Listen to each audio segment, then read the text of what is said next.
Assalamualaikum warahmatullahi wabarakatuh.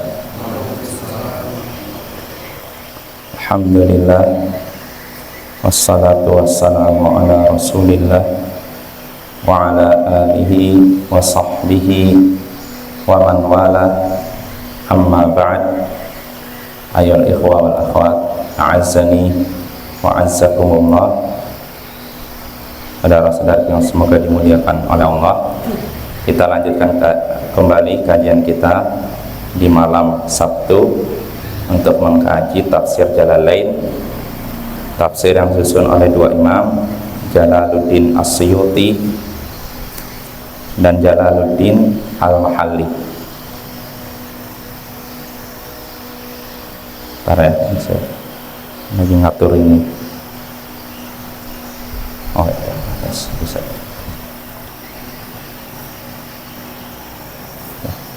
Terakhir kita sudah sampai, masih di surat Al-Ahqaf. Terakhir kita sudah sampai ayat ke-33.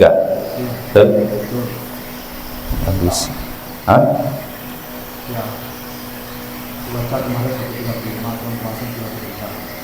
Mulai 33 ini sampai 35 ya. Udah penghujung memang salah ya. Ya, jadi kita baca dulu ayatnya. A'udzubillahi minasyaitonirrajim. Awalam yarau annallaha alladzi khalaqas samawati wal arda wa lam ya'ya bi khalqihinna biqadirin ala an yuhyiyal mauta bala innahu ala kulli syai'in qadir. Apakah mereka tidak menyaksikan bahwa Allah yang telah menciptakan langit dan bumi dalam keadaan tidak letih dalam menciptakannya mampu untuk menghidupkan orang yang sudah mati? Bala, tentu. Innahu ala kulli syai'in qadir. Sesungguhnya dia maha kuasa atas segala sesuatu. Apakah mereka tidak menyaksikan bahwa Allah yang telah menciptakan langit dan bumi dalam keadaan tidak letih ketika menciptakan keduanya mampu untuk menghidupkan orang yang sudah mati?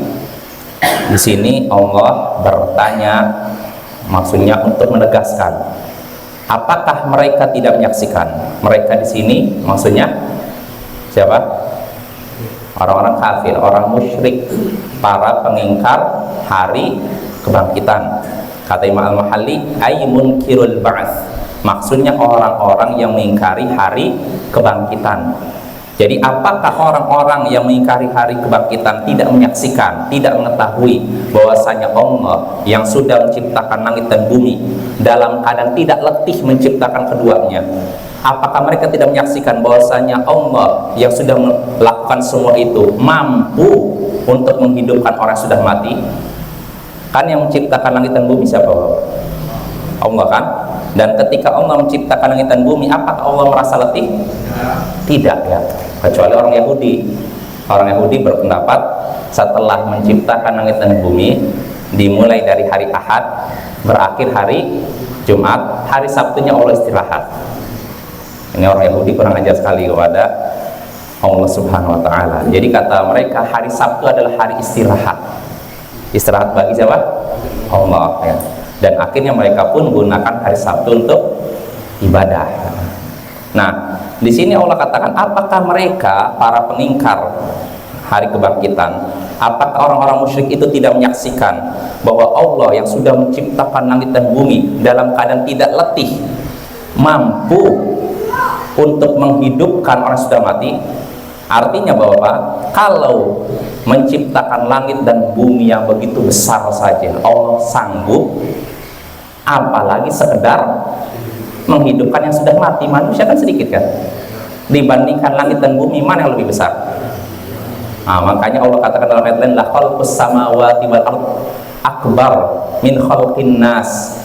Sungguh penciptaan langit dan bumi itu lebih besar lagi dibandingkan penciptaan manusia.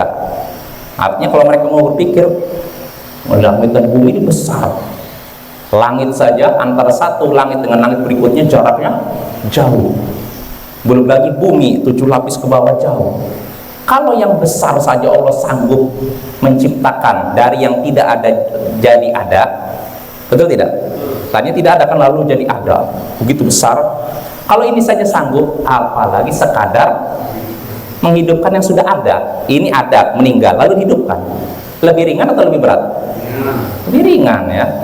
Nah itu Bapak ya. Jadi di sini Allah ingin menegaskan, ingin membantah orang-orang musyrik, menyadarkan mereka harusnya berpikir, apakah tidak mereka saksikan langit dan bumi saja sanggup Allah ciptakan tanpa ada pelatihan, apalagi sekadar menghidupkan yang sudah ada, yang sudah mati itu.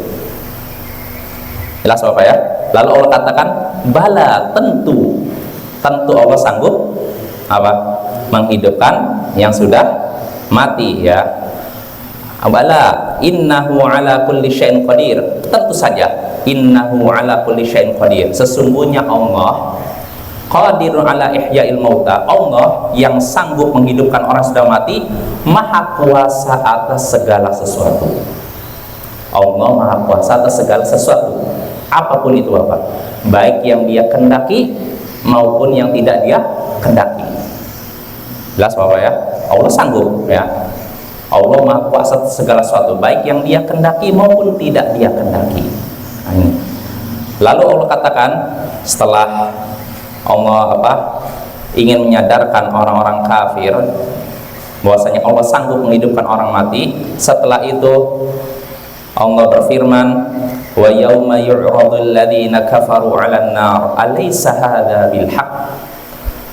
Pada hari ketika orang-orang kafir dihadapkan ke neraka, lalu dikatakan kepada mereka, alaysa hadza bil haqq, bukankah ini benar? Ini itu apa maksudnya? Kembali kemana? Siksa di neraka. Jadi ketika mereka disiksa, dikatakan pada mereka, bukankah ini benar? Bukankah siksa yang menimpa kalian itu benar? Qalu, mereka pun menjawab. Siapa yang jawab ini? Orang-orang musyrik, orang kafir. Mereka jawab, bala wa rabbina, demi Tuhan kami ini benar-benar terjadi. Tentu ini benar. Siksa neraka ternyata benar. Dulu mereka menertawakan ketika Nabi menjelaskan akan ada siksa neraka. Dulu mereka mengejek, mengolok-olok, mencela, mencemooh. Nah, tapi sekarang mereka saksikan apa yang selama ini mereka ejek ternyata benar-benar terjadi. Allah katakan ketika di hari kiamat nanti, bukankah siksa ini benar? Mereka nggak bisa lagi mengingkari. Kalau di dunia masih bisa kan? Karena tidak menyaksikan kan, oh itu bohong, itu asatirul awwalin, itu dongeng orang-orang terdahulu. Jadi orang-orang kafir bahwa kalau disebutkan tentang siksa neraka, tentang surga, mereka menjawabnya asatirul awwalin. Dalam ayat Al-Quran Allah sebutkan seperti itu. Dalam banyak ayat Al-Quran, kalau dijelaskan tentang surga, neraka, akhirat, orang-orang kafir berkata itu dongeng orang-orang terdahulu. Di ini, ucapan ini di setiap masa, sampai sekarang pun begitu. Orang-orang ateis, penolak agama, kalau disampaikan tentang surga neraka, itu dongeng orang terdahulu, nggak ada itu hayalan itu. Sebagian menyatakan surga neraka itu nggak ada. Terus maksudnya apa? Rasul pun menyampaikan ini, maksudnya Rasul menyampaikan surga neraka supaya umat ini tidak apa kira-kira, tidak gini, biar terarah. Karena kalau tidak diperingatkan tentang surga dan neraka, mereka akan liar seperti hewan liar. Nah, ini sebagian tokoh, sebagian para falasifah, para ahli filsafat, mereka mengingkari adanya surga neraka. Bagi mereka, para rasul mengingatkan umatnya tentang surga, memperingatkan dari neraka, tujuannya bukan karena surga neraka ada, tapi supaya umat, katanya apa? Terarah. Karena kalau orang hidup tanpa itu, diiming-imingi surga, ditakut-takutin neraka, katanya hidupnya seperti apa? Nah itu apa? Ini tentu saja pernyataan yang benar apa salah? Super batil ya. Batil pangkat 3, pangkat 100. Ya nggak ada kayak gitu. Nah itu Bapak ya. Jadi pada hari ketika orang-orang kafir dihadapkan ke neraka, dikatakan kepada mereka, apakah ini benar? Bukankah ini benar? Mereka pun jawab, tentu wahai Tuhan kami, tentu tentu demi Tuhan kami. Qal, maka Allah pun berfirman kepada mereka, fadzuqul adzaba bima kuntum takfurun, maka rasakanlah siksa ini disebabkan kekafiran kalian, karena kalian selalu kafir mengingkari ayat-ayat Allah. Ya, artinya Bapak, di sini Allah katakan rasakanlah siksa disebabkan kekafiran kalian. Artinya Bapak, mereka dapat siksa karena apa? Kafir. Nah, pertanyaannya, mungkinkah Allah menyiksa seorang tanpa sebab, tanpa dosa? Mungkin tidak? Kalau secara akal mungkin? Mungkin nggak? Mungkin ada? Hah? Tidak? Mungkin tidak secara akal, bukan berdasarkan Al-Quran hadis, tapi berdasarkan akal, logika. Mungkin tidak Allah menyiksa hambanya tanpa alasan apapun. Kenapa? Kita pakai logika aja. Kenapa?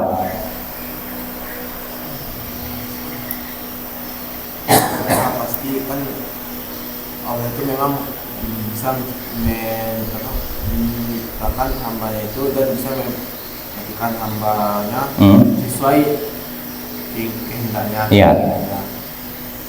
Tapi kalau apa itu sebenarnya itu dalam logika sendiri terserah.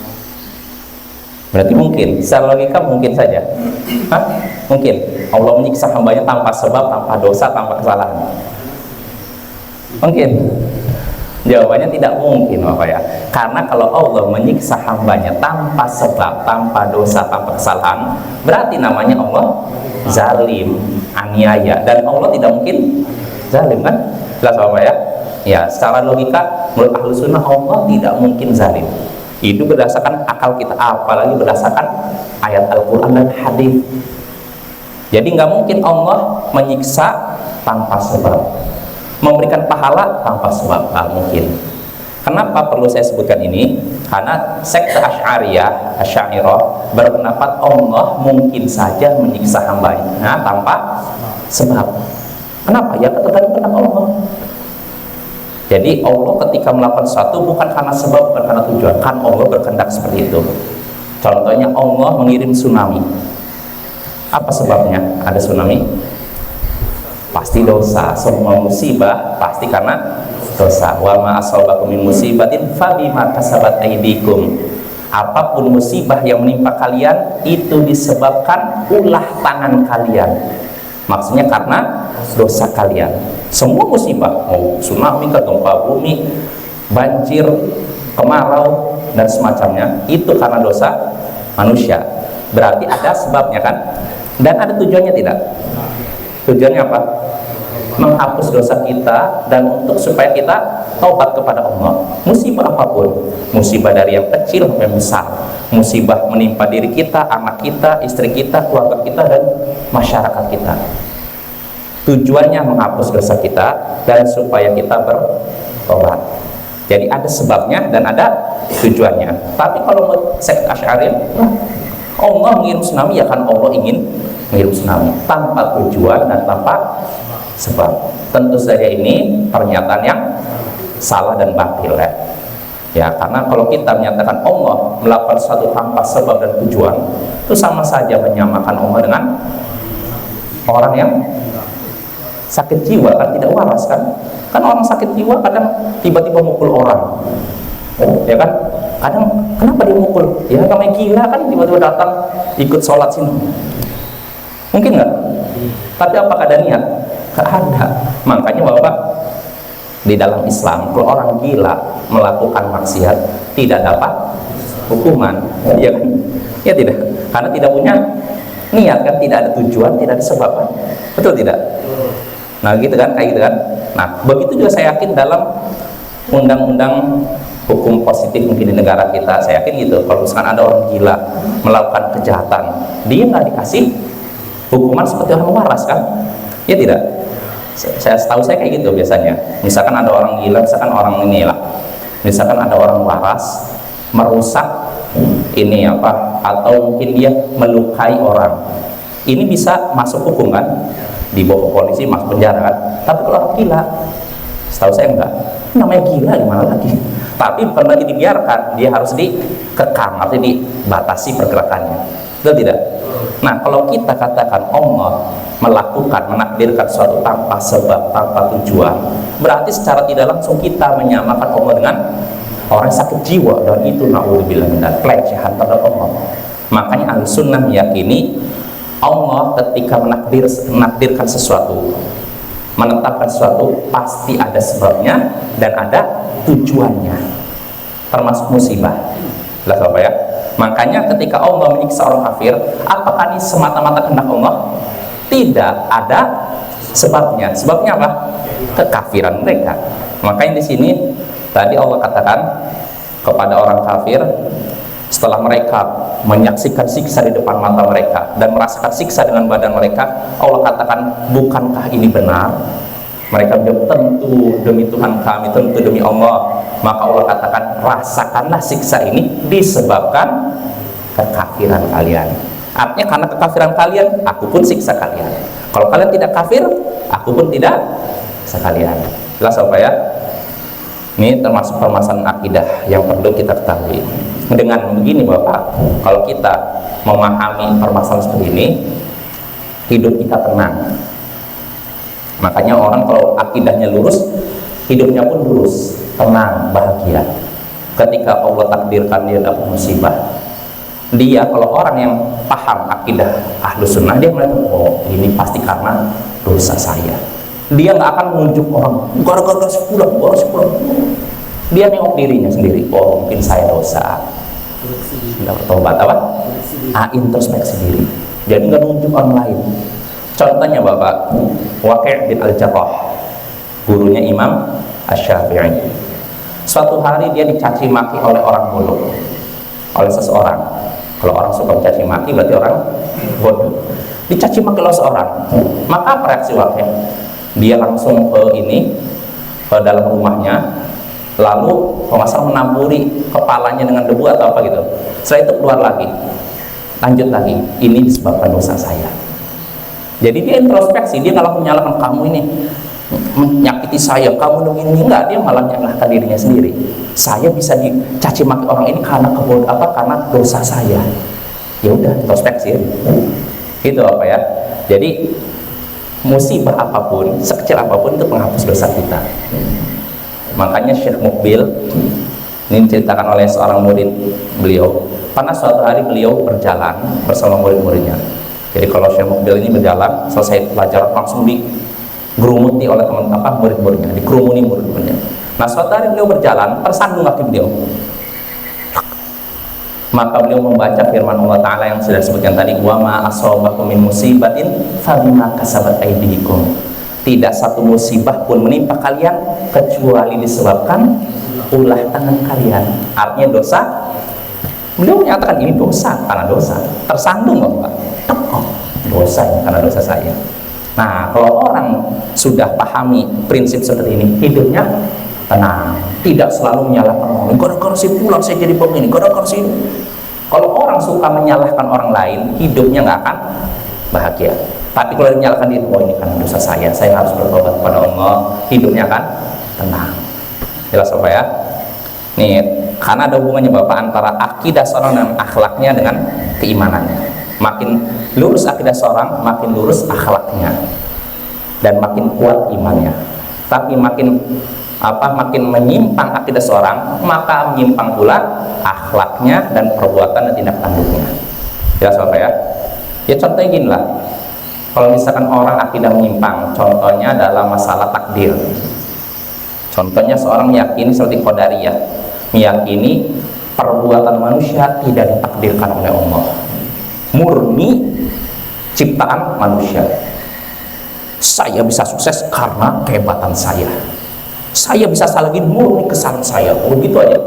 Kalau orang punya prinsip seperti itu, nanti kalau dia misalkan sukses dalam perdagangannya, sukses dalam karirnya, apa yang terjadi?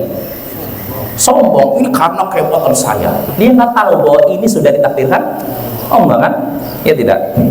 Lalu kalau dia tertimpa musibah, ini gara-gara kesalahan saya, ini loh, dia salahkan terus dirinya, dan dia tidak tahu bahwa itu juga sudah ditakdirkan Allah.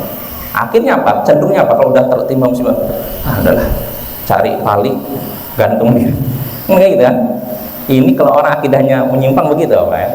Nah begitu juga misalkan dalam masalah Jabriyah itu Qadariyah yang menolak adanya takdir. Sedangkan sekte berikutnya yang bisa dibilang bertolak belakang 180 derajat, Jabriyah.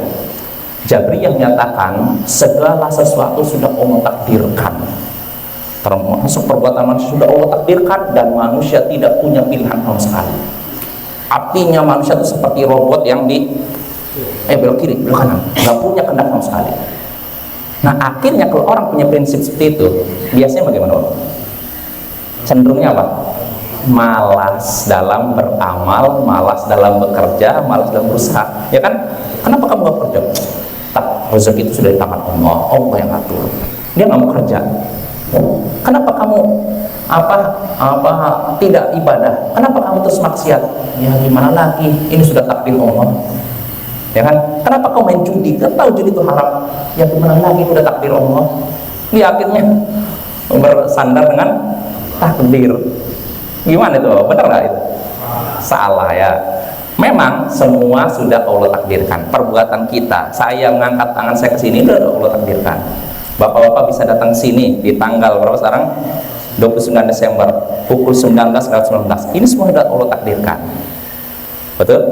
Tapi walaupun Allah sudah menakdirkan semua gerak-gerik kita, Allah juga memberikan kepada kita pilihan dan kehendak. Jadi kita tidak seperti robot yang belok kiri, belok kanan. Allah berikan kehendak pada kita, berikan pilihan, kita bisa milih.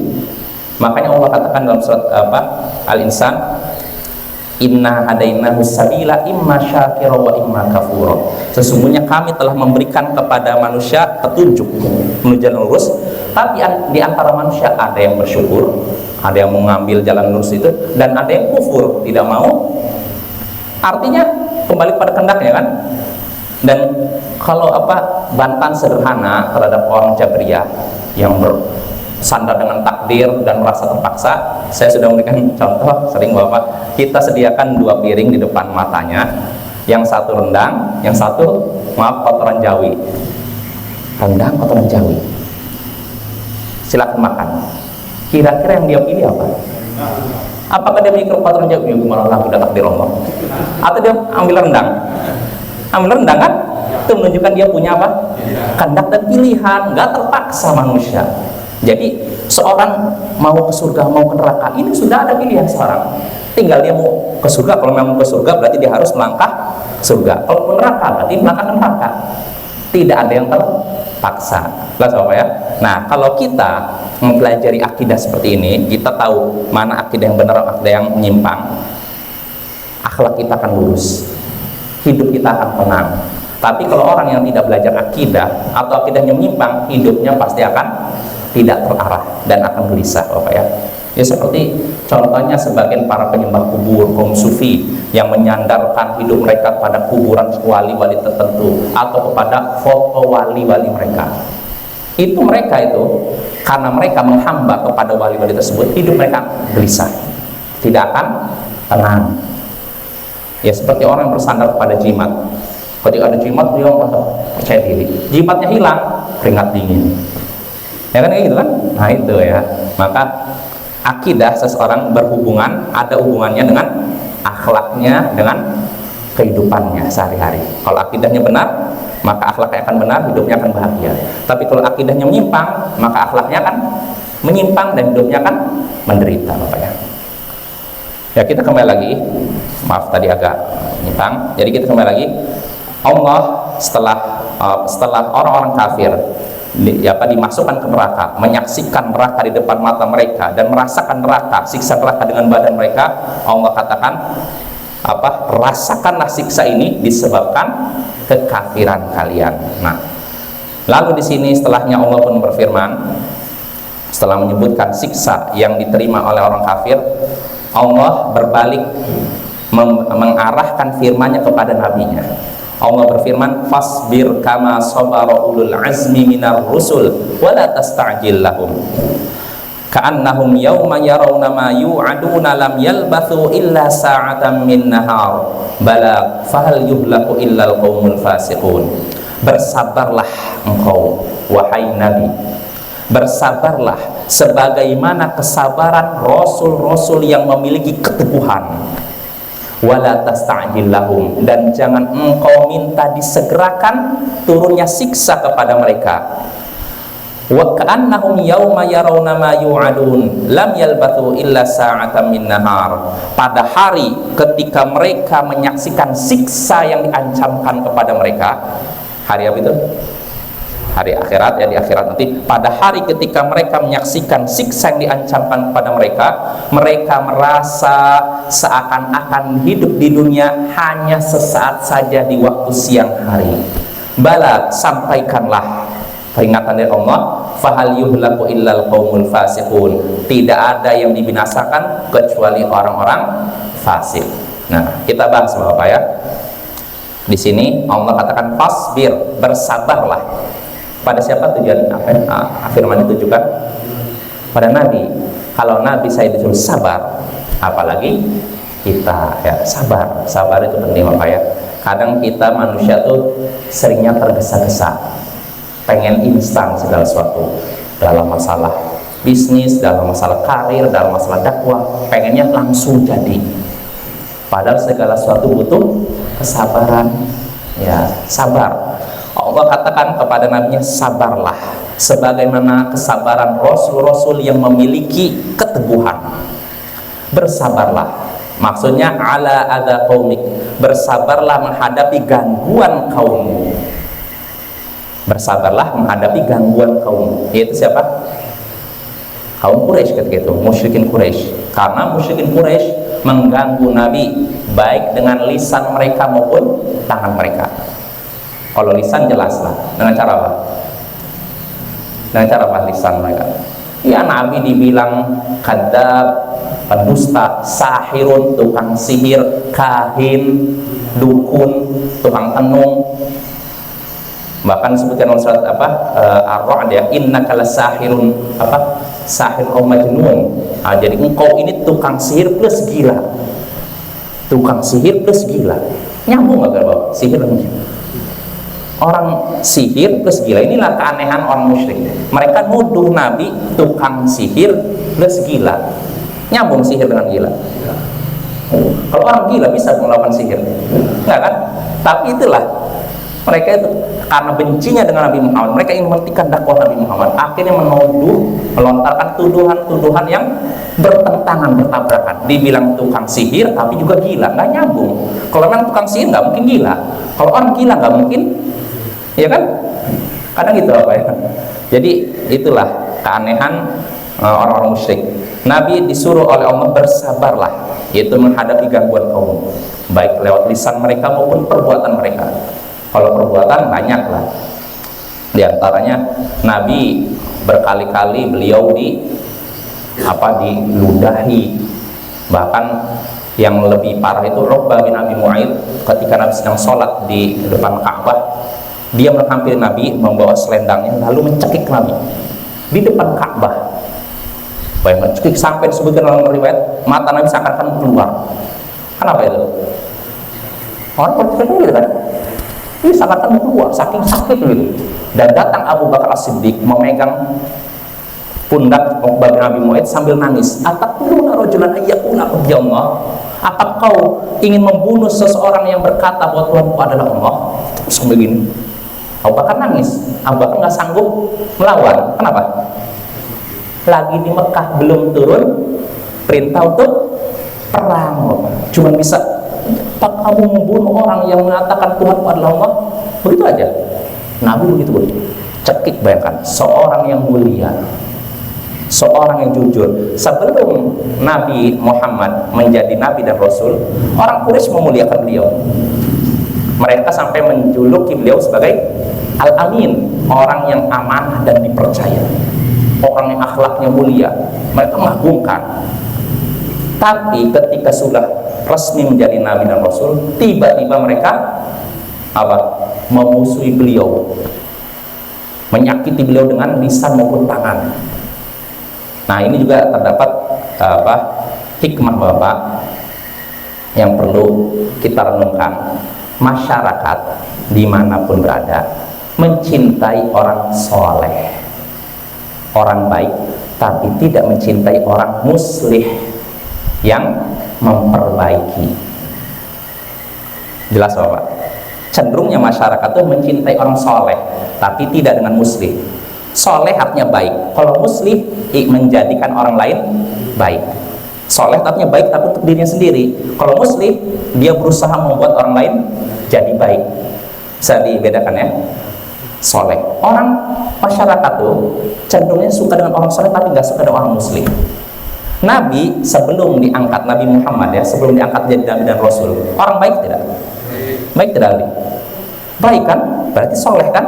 Mereka mengagungkan, oh ini Muhammad Al-Amin, baik. Nabi ketika itu tahu perbuatan kaumnya ini nggak sesuai dengan hati beliau, nyembah berhala, mabuk-mabukan, judi, nggak sesuai. Tapi Nabi ya sudah, yang penting diri beliau baik, karena itu beliau disukai. Tapi ketika turun perintah wahyu memperingatkan kaumnya dari penyembahan berhala, berjudi, minuman keras, ini dan ini, apa yang terjadi? Masih dicintai? Oh enggak, berbalik memusuhi Nabi. Maka Bapak, kalau misalkan ada orang soleh aja, insya Allah nggak dimusuhi. Kalau punya musuhi, masyarakat berapa sedikit lah. Orang soleh, dia orang soleh rajin ke masjid, iyalah, karena kebaikannya hanya untuk diri sendiri. Tapi ketika dia ngajak orang lain baik, baru timbul gesekan situ. Jelas Bapak ya? Timbul gesekan, baru terjadi penentangan, baru terjadi provokasi dan semacamnya. Makanya resiko. Kalau kita mau milih mana, milih soleh atau muslim? Soleh apa muslim?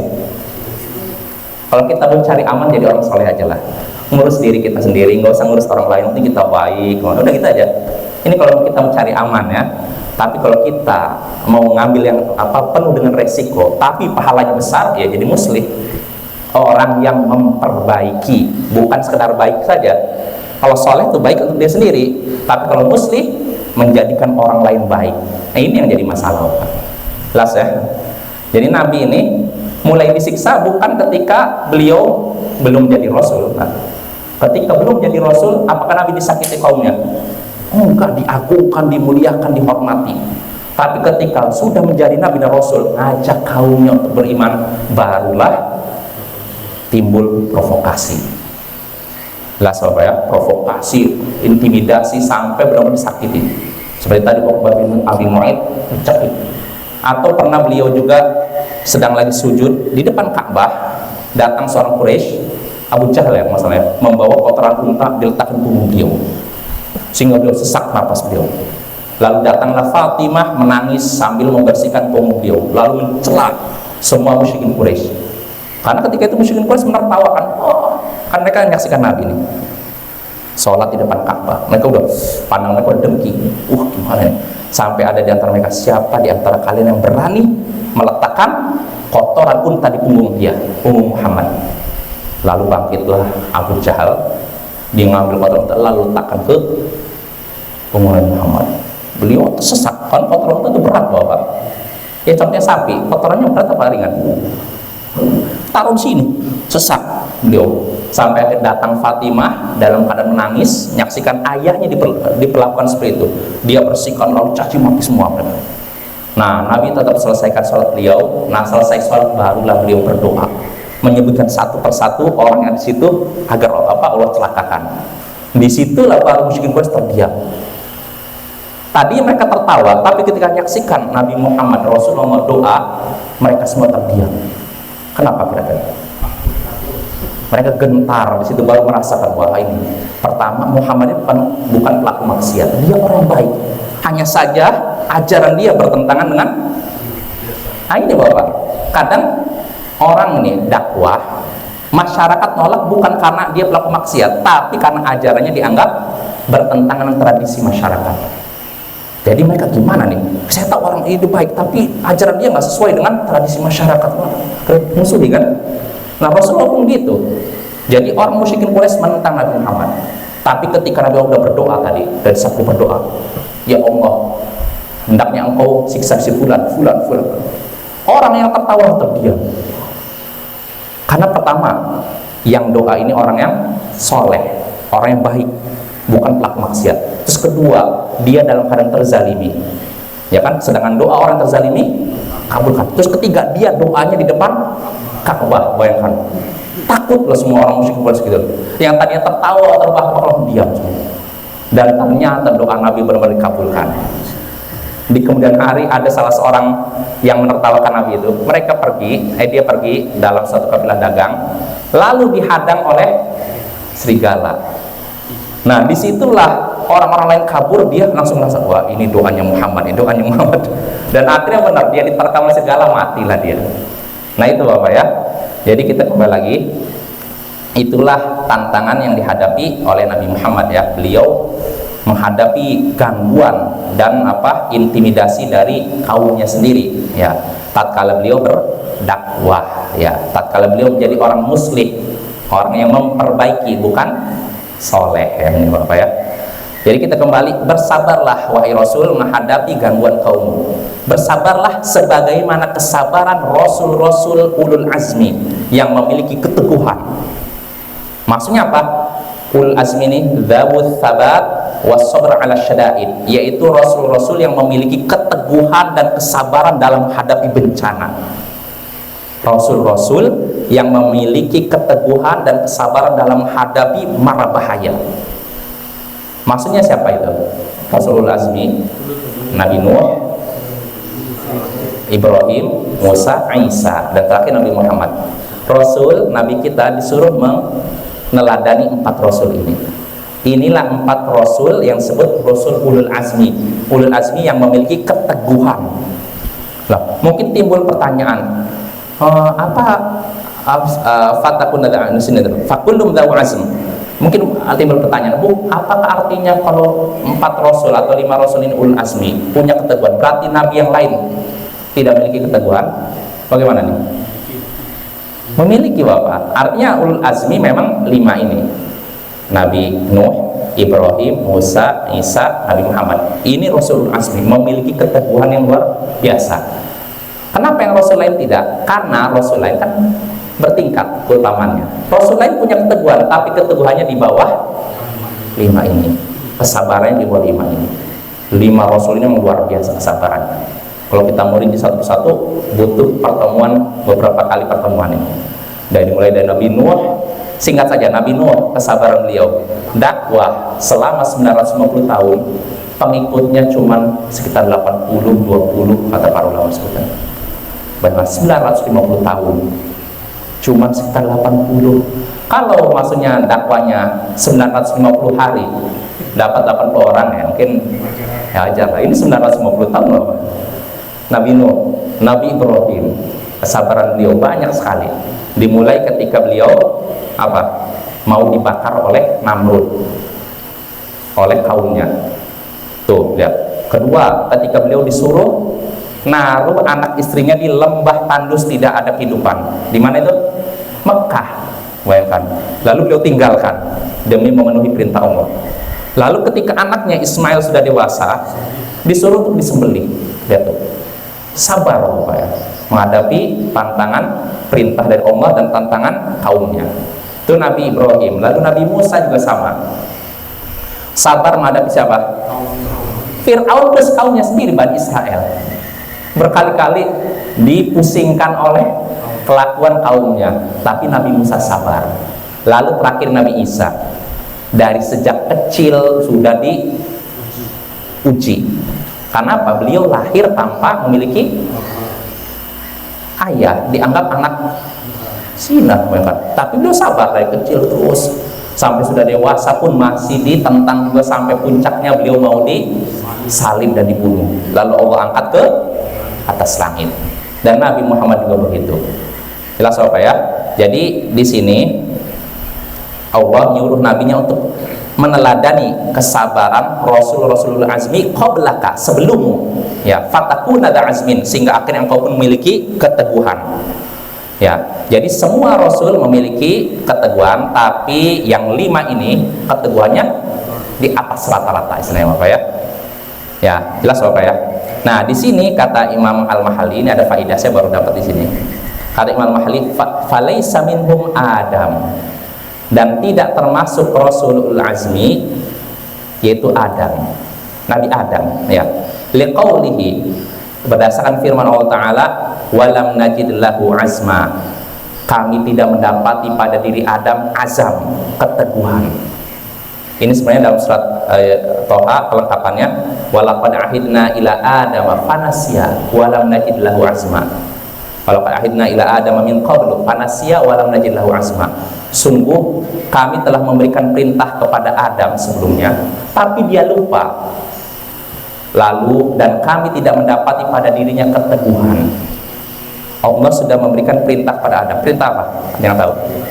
Untuk tidak memakan ponorangan, kan? Tapi Nabi Adam lupa, dan kami tidak mendapati pada diri Adam keteguhan. Artinya, adalah itu. Tapi walaupun begitu bukan berarti ini celaan bagi Adam, karena setelah itu Nabi Adam bertobat. Nah, tapi Bapak, di sini Allah sebutkan bahwa Nabi Adam kami tidak mendapati pada dirinya azam, keteguhan. Berarti nggak masuk, kan? Lalu berikutnya juga wala Yunus, begitu kan Nabi Yunus tidak termasuk. Kenapa? Karena liqauli ta'ala, berdasarkan firman Allah Ta'ala, wala takun kasahibil hut, jangan engkau seperti orang yang ada dalam perut paus. Jangan sampai engkau, wahai Rasul Nabi Muhammad, seperti orang yang ada dalam perut paus. Maksudnya siapa? Nabi Yunus. Karena Bapak, Nabi Yunus diutus oleh Allah kepada kaumnya di daerah kaum apa? Daerah Niniwe, apa? Ninaweh atau apa sih? Kalau lebih gitulah. Daerah Irak sana, Bapak, ya. Beliau dakwah pada kaumnya, tapi kaumnya ini apa? Gak mau dengar, bahkan menolak dakwah Nabi Yunus, menentang dakwah Nabi Yunus. Akhirnya Nabi Yunus merasa, wah udah nggak diharapkan kebaikan, pergi aja saya.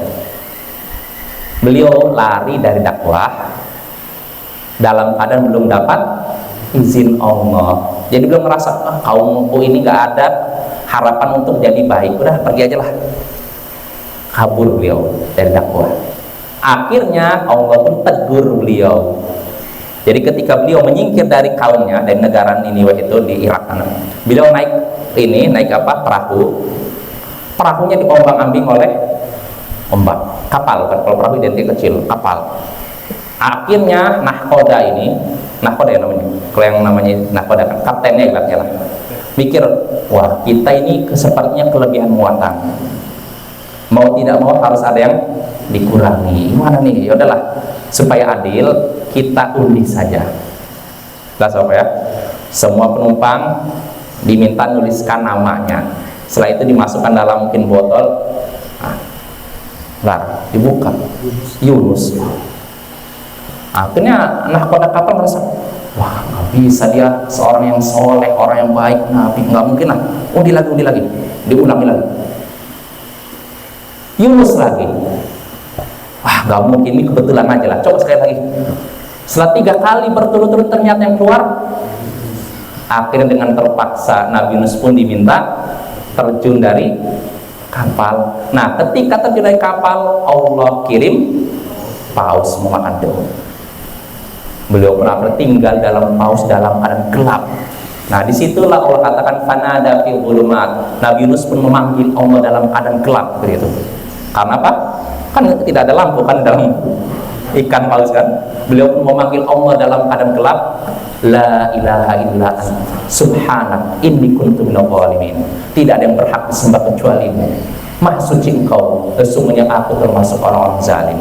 Akhirnya Allah pun kabulkan doa beliau. Artinya beliau menyesal, bertobat kepada Allah karena sudah lari dari dakwah. Akhirnya Allah pun hempaskan beliau ke pinggir pantai, dan Allah sediakan situ sejenis pohon labu, karena beliau kan tidak makan berhari-hari situ, kan. Beliau letih, Allah takdirkan di pantai di situ ada sejenis pohon labu, lalu makanlah Nabi Yunus, maka beliau pun segar lagi.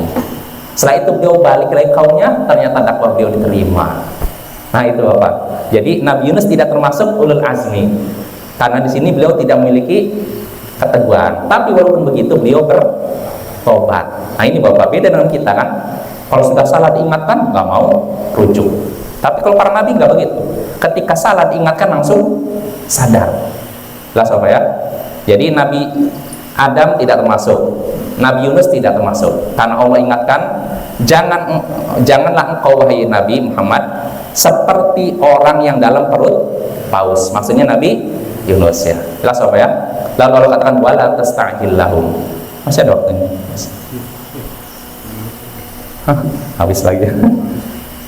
Wala tasta'jil lahum. Jadi setelah disuruh bersabar, hendaknya bersabar seperti kesabaran Rasulul Azmi.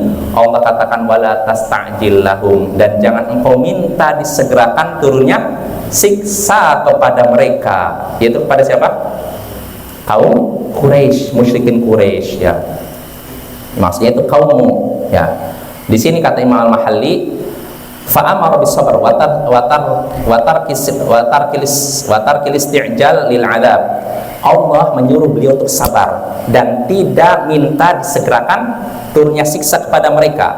Kenapa? Fa innahu nazilun bihim, karena siksa itu akan datang pada mereka. La mahalah, tidak bisa ditolak. Artinya tanpa meminta pun Allah akan. Nah, itu apa ya? Jadi jangan tergesa-gesa gitu loh. Lalu Allah katakan, kita selesaikan aja ya tanggungnya. Lalu Allah katakan, pada hari ketika mereka menyaksikan siksa, di mana itu? Di akhirat.